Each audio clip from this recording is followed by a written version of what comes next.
Hi friends, நாங்கள் வந்து ஆடி மாதம் பொங்கல் வைக்கலான்னு சொல்லிட்டு அம்மா வீட்டு குல தெய்வமான செல்லியம்மன் அந்த கோயிலுக்கு தான் நம்ம பொங்கல் வைக்கலான்னு சொல்லிட்டு வந்திருக்கிறோம். அப்பா, அம்மா, அக்கா, நாங்கள் 4 பேர் வந்திருக்கிறோம். இந்த கோயில் எங்கே இருக்குதுன்னு பார்த்தீங்கன்னா, வந்தாசி பக்கத்தில் தெல்லார் அப்படின்ற ஊரில் தான் இந்த அம்மன் செல்லியம்மன் ஆலயம் இருக்குது. இங்கே வந்து குளங்கள் கூட இருக்குது. இப்போ கொஞ்சம் வற்றி போயிருக்கு. நிறைய தண்ணி இருக்கும். ஃபஸ்ட்டு நாங்கள் சின்ன வயசுலேருந்து வரும்போது நிறைய தண்ணி இருக்கும். இப்போ பார்த்திங்கன்னா அக்கா தான் வந்து பொங்கல் வச்சிட்ருக்காங்க. கோயிலுக்கு பார்த்திங்கன்னா நாங்கள் மட்டும் வரல, எங்கள் சித்தி, சித்தப்பா பசங்க எல்லாருமே வந்திருக்கோம். இப்போ ஐயருக்காக தான் வெயிட் பண்ணிகிட்ருக்கோம். ஐயர் வந்தோடனே பொங்கல் சாமிக்கு அபிஷேகம் பண்ணிவிட்டு பொங்கல் வந்து படைச்சிடலாம். இங்கே மட்டும் இல்லாமல் பக்கத்தில் ஒரு கோயில் இருக்குது, அங்கேயும் போயிட்டு பொங்கல் படைக்கணும். இவன் தான் எங்கள் சித்தியோட பேரன், எங்கள் வீட்டோட கடைக்குட்டி. வீட்டில் வந்து சமைச்சேட்டை பண்ணுறான் அப்படின்னு சொல்லிட்டு இருந்தாங்க. ஆனால் எங்களெல்லாம் பார்த்த உடனே பேசக்கூட மாட்டேங்கிறான். ரொம்ப ஷை டைப்பில் இருக்காங்க. சாரிக்கு மேட்சாக கூட வச்சுங்கிறீங்க. ஆமாம்,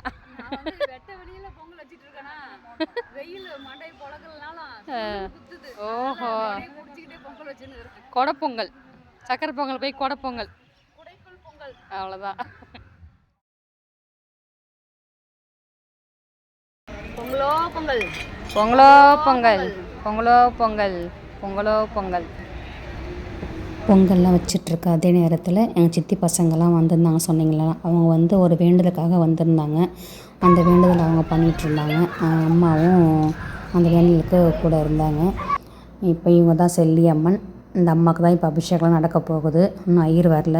ஐயருக்காக தான் நாங்கள் வெயிட்டிங்கில் இருக்கோம். அந்தவொடனே அபிஷேகம் பண்ணிவிட்டு படையல் போடலாம். இவன் முடிப்பன் என்று ஆய்ந்து அதனை அவன் கண் விடல்.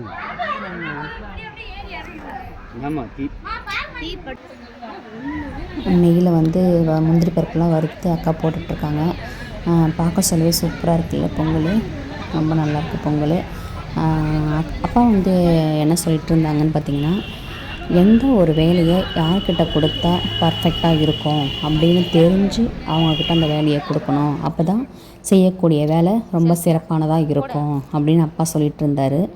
எவ்வளோ பெரிய நல்ல விஷயம் இல்லை இதெல்லாம். வந்து ஒன்றுமே தெரியாதவங்கக்கிட்ட வேலையை கொடுத்து சொதப்பி அந்த வேலையை ஒழுங்காக பண்ணாமல் அப்படியே இருக்கிறத விட யாருக்கு கொடுத்தா நல்லா பண்ணுவாங்களோ அவங்கக்கிட்ட கொடுக்குறது தானே சிறப்பு.